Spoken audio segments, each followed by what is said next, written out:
Thank you for watching. My name is Glenn Morgan, and this is We the Governed, and it's my honor to be in Mossyrock, Washington today to interview the mayor of Mossyrock, Randall Sasser, and he's been in the news lately with Inslee's lockdown orders that have occurred out here in Washington State, and I want to let the mayor take it from here and just tell our listeners and watchers and people who are following We the Governed just what exactly is going on in Mossyrock right now. Okay. Well, first off, I appreciate the opportunity to share what's happening here, mainly to get the word out to the public and to the people that might not be strong enough to stand up and come out and voice what their opinion is. I've been mayor for 3 years, and it isn't something that I've taken lightly. To me, I have to stand up for my community and for my citizens and go forward with what they would like to have taken place. First off, the mandate that the governor has given, I believe, for our area, for Mossyrock, does not support what he wants us to do, meaning that we don't have the data that supports the shutdown of our restaurants and doing takeout only or shutting down any other businesses. If the data showed that we had that, then we wouldn't be standing here right now, because then I'm in 100% support of that. I realize that, number one, I don't have the ability to override the governor. I want to make that plain. Also want to make it plain that I do understand that there is a pandemic. There is something serious here going on. But on the same token, we have to be able to manage our businesses. And from a local level, we have to understand that if there isn't any issue going on with the pandemic or the outbreaks, with the virus, then we should be allowed to have indoor dining and to support the businesses, support the employees, support the community as a whole. I believe that what he is doing is mainly a control section. I believe that he is definitely wanting to just control of what's taking place. And instead of taking the time to look at each individual community and not allowing the health departments of each county look at their communities and base it upon that, I believe it's just easier just to say across the board what's going to take place. I feel also, too, that as a mayor, if I don't stand up for my citizens, for my businesses, and for my community, then I have no right to be as a mayor. And when we drafted this ordinance, it wasn't something taken lightly. We had probably 75% of the businesses here. We had it open for discussion, and we had, out of that 75%, we had only one business that attended that did not agree with what we was doing, and that's fine. I understand that. But we had that total support with the others, and then we took it to the council. The council voted on it and passed it 100%. Which is kind of what put you on the map because of the ordinance, right? Where basically, Can you describe for our listeners just what that ordinance is and how it affects the community? Well, the ordinance itself actually states that because the no data is supporting what the governor is indicated or wanting each community to do, we are not in support of that order. So with that, our ordinance actually says that, you know, we need to have that information. We need to know what it is. And so we, along with that, we actually put in a public records request to the health department, Lewis County Health Department, for the numbers by zip code. Not names, of course, but by zip code.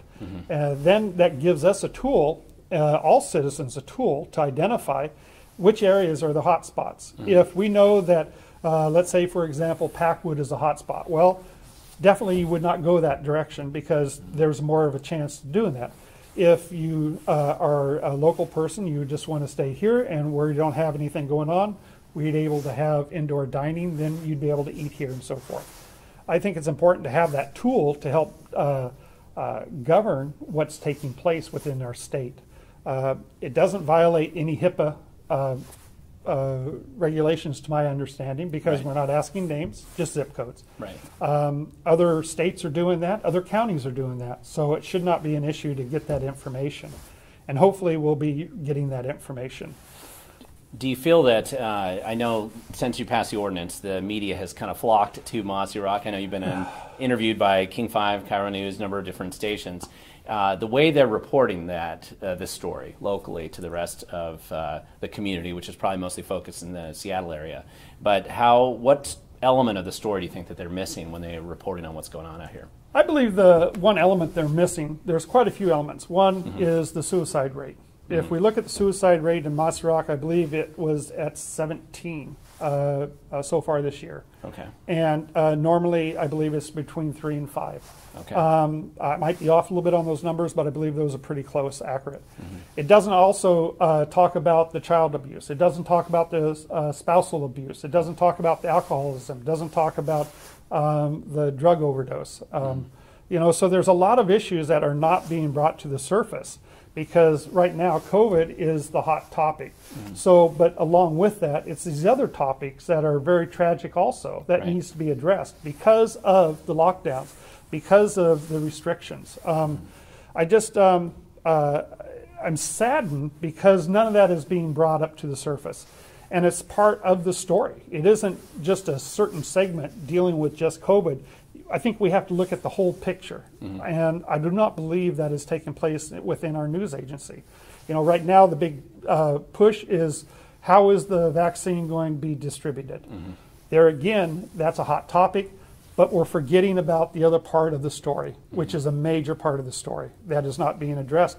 And some of those deaths and overdoses could possibly be eliminated if we didn't have such a tight lockdown. If a certain area did not warrant that, then maybe some of those cases, wherever those were, maybe those people would still be alive. Now, I know one of the other issues that's popped up, not just here, but throughout the state, with small businesses I've been meeting with and talking to, is the threat from the governor and the L&I and these agencies that they're going to come out and impose $10,000 fines, basically business-destroying events for people. And that fear has really driven a lot of the decisions that businesses are making locally. Can you address that, just your concern as a mayor and just the state's threat of coming out here and shutting down businesses? Absolutely. That is one of those things where the fear factor has taken place. And it is strictly driven from the governor's office and the other agencies. When a owner of a business, small mom and pop business, or a small business where the owner has given their life savings to open up this business, it hears that they're going to be fined an extraordinary amount of money if they do this. That is totally wrong. There is no, you know, the governor talks about empathy and compassion. Well, where is the compassion? Where is the empathy when you address a owner of a business saying, you know what, I'm going to have you arrested, I'm going to have you thrown in jail, I'm going to give you a $10,000 fine or $20,000 fine, whatever that is. That's not the right way of how to do a business. You go to that business, you say, you know what, you really shouldn't be open. You know, if you stay open, this is what could happen. But at least give those people an opportunity. And I think how those agencies deal with businesses is strictly driven from the governor's office or those agencies, whoever is in charge of those agencies. And I believe that if they would allow the local health departments to look at their areas and say, this is where we're at. Stay at level 3 here in Mossyrock. If we don't have the issues, let us stay at level 3, indoor dining. That would definitely help the businesses here, no doubt. Let us, instead of kicking us back out to level 2. So I believe that's where one of the big issues is, you know, for me and looking at our citizens in our town. And I know one of the things I hear repeated in a lot of communities and business owners is that they're right on this verge of whether they're going to be shut down by the governor directly or indirectly by the lockdown, and that they don't have, it's kind of a catch-22 situation. Their future is being destroyed, and I've met several families now that have had to lose their business and leave the state sometimes or sell their homes directly because of these policies. Is that the kind of feedback you're getting locally, or it's right on the edge? Or? It's right on the edge. Anytime you look at a small community, and most small communities like ours here, we're driven by tourism, and also too, the people that own these businesses live in the area. They love Mossyrock. They love the valley. So they have chosen to open up a business. Like one of our Mexican restaurants, Nachos, they came down from Seattle. Came down a couple of years ago, go, you know what, we want to have a restaurant here. We dealt with them, found them a building, they opened up Nachos. And so they have absolutely been a great asset to our community. But also, too, they poured a lot of money into their business, a lot of money, you know, and they're just common folks like us. You know, they've taken their life savings to open up a business. And now for the governor to shut them down when the data doesn't support that, and that's not right. That is not right, because you're taking away the livelihood. The employees that they had to lay them off because there's not enough money for just takeouts to support that business. Right. And then there's other businesses in town that cannot do takeout. They're one person. They don't have internet websites set up. So it's just a sad situation, I feel, you know, for small communities. It's also sad, not just for small communities, but for larger communities where you have businesses that's been in business for over 50 years. Right. And see them having to fold because of what's being mandated by the governor's office. And that's not right whatsoever. So, if there's a message that you could give to Governor Inslee right now, what would it be? One size doesn't fit all. Okay. That is, to me, the most important thing. And that's how you look at communities, I feel, is as communities, when we're looking at funding for grants or any of that money that is available to us, we're broken out into different sizes of communities and cities. And based upon that, then you can go after this sort of money. I believe use that sort of theory with the smaller communities. Okay, we know that you only have 4 tables in your restaurant. You only can use 2 of them, 50%. Let those be there, you know. Why not? Why not do the, you know, they all do the PPEs, they do the hand sanitizing, they do the wiping down, all of these things. But you cannot take a restaurant that has 4 chairs in it or 4 tables and compare it to a restaurant that has 100 tables. Right. It's totally different. And so I believe that we need to look at what size of business it is, how many employees they have, and base it upon that.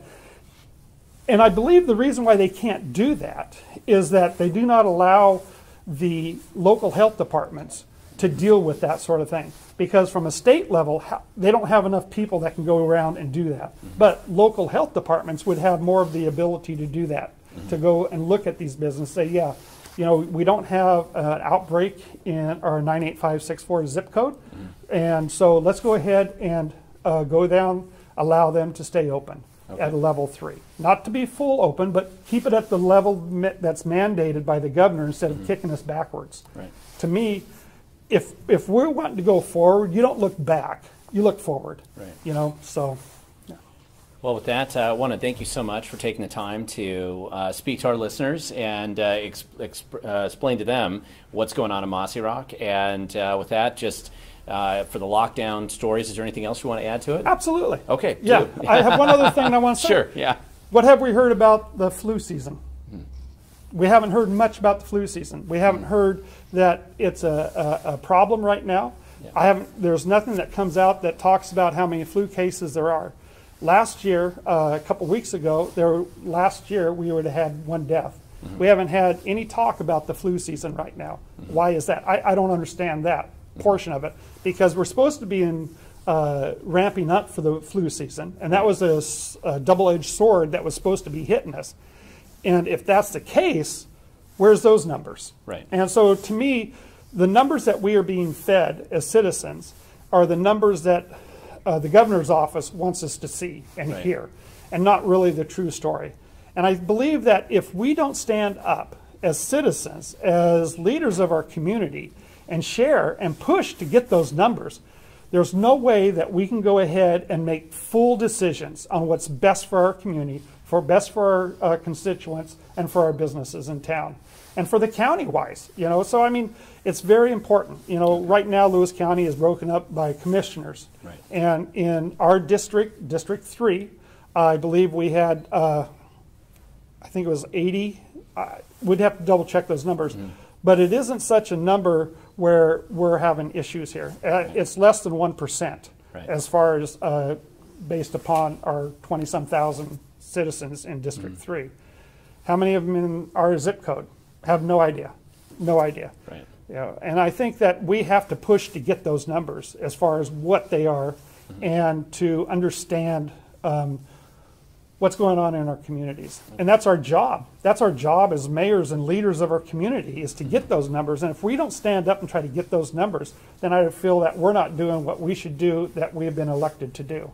Granted, there's going to be people out there that disagree with what we do, and that's fine, because we are adults. We all make decisions on where we go.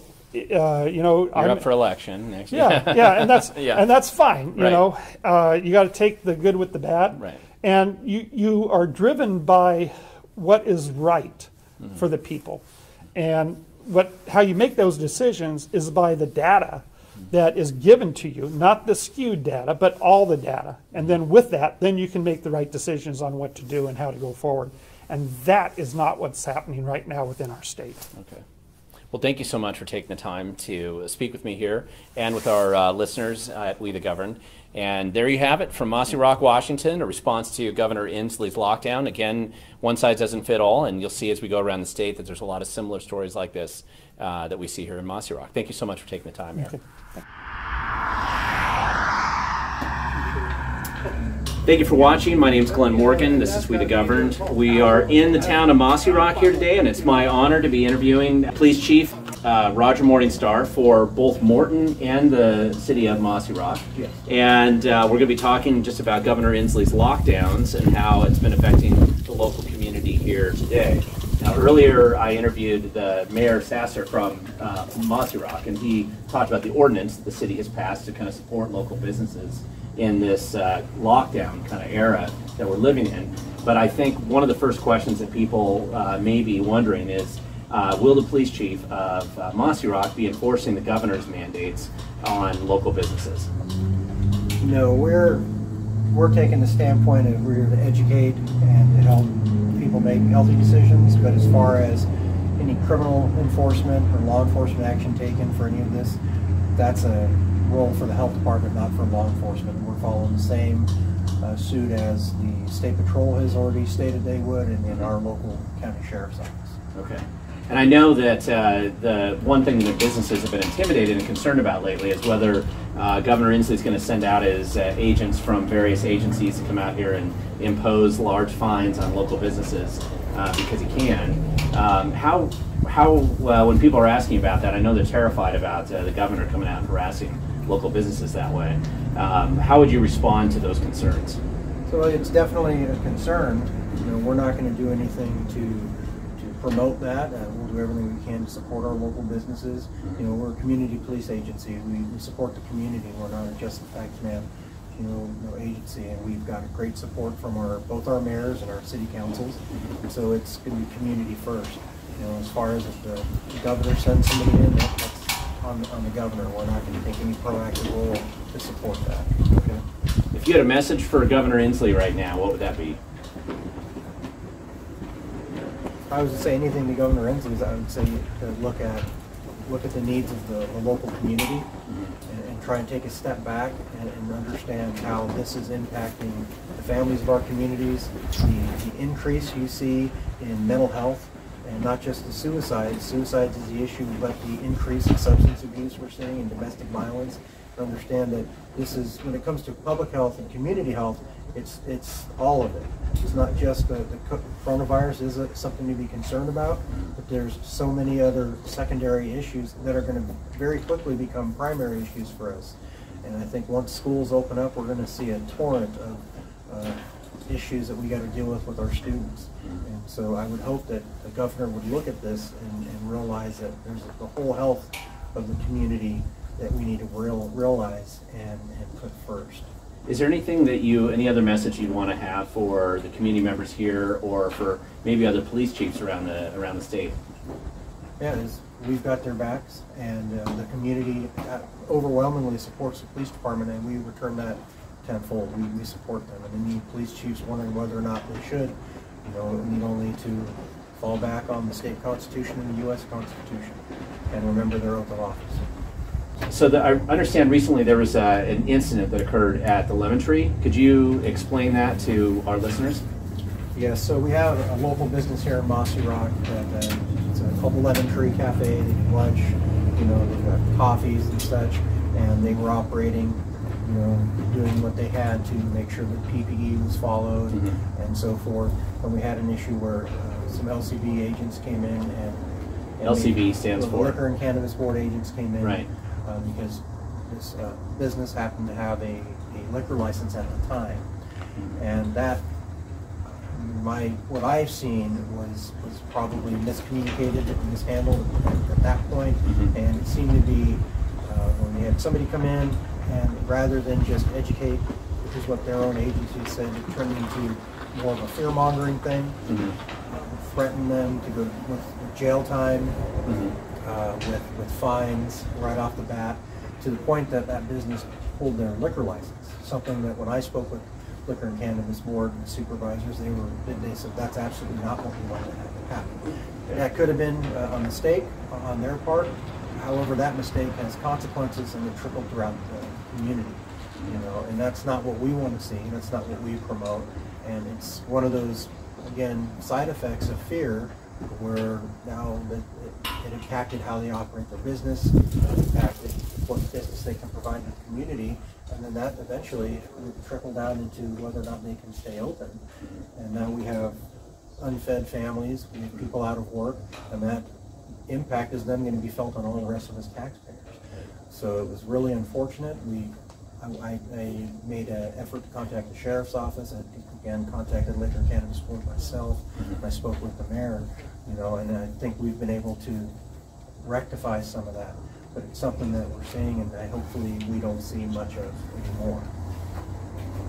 Right. Thank you so much for taking the time. Thank you. And so here we are in the town of Mossyrock, exploring the impact of Governor Inslee's lockdown orders here and elsewhere throughout the state of Washington. Thank you so much for watching. Once again, my name is Glenn Morgan. This is We the Governed. Don't forget to subscribe and to feel free to share this video with anybody else. And if you're interested in doing something similar in your community or contacting your local elected officials, I'd encourage you to look at Mossyrock and see what they've done here. Mossyrock is open for business.